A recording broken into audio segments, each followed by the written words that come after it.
Dans cette Kesteki 380, je reviens sur ce qui s'est passé en Guinée, où une bande armée, pour ainsi dire, a attaqué la prison pour libérer Dadis Camara, Claude Pivy, ceux qui sont dans ce fameux procès en Guinée.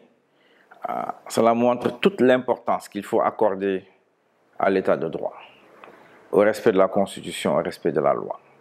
C'est la seule façon pour que nous puissions construire des États africains crédibles, capables de supporter de vraies économies et d'avoir un avenir pour la jeunesse. Ce qui se passe en Guinée est le résultat d'une longue période historique de non-respect de la loi, de la Constitution, et évidemment les institutions tombent une après une, et ce sont donc les forces armées ou des bandes armées qui s'organisent pour prendre le pouvoir. Le Sénégal doit se situer loin de tout cela. Et c'est pourquoi, encore une fois, il importe que la société politique, que la classe politique comprenne l'importance de l'état de droit et du respect de la loi et de la Constitution. Ce qui s'est passé avec la Sénat montre à l'évidence que ce n'est pas le bon chemin.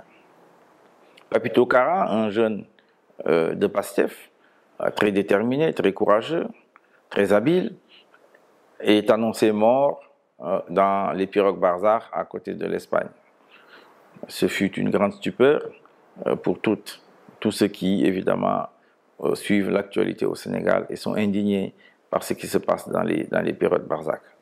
C'est le symbole, je crois, d'une jeunesse qui ne croit plus au système, qui se croit en prison, qui est traquée et qui considère qu'il n'y a plus d'avenir ici au Sénégal.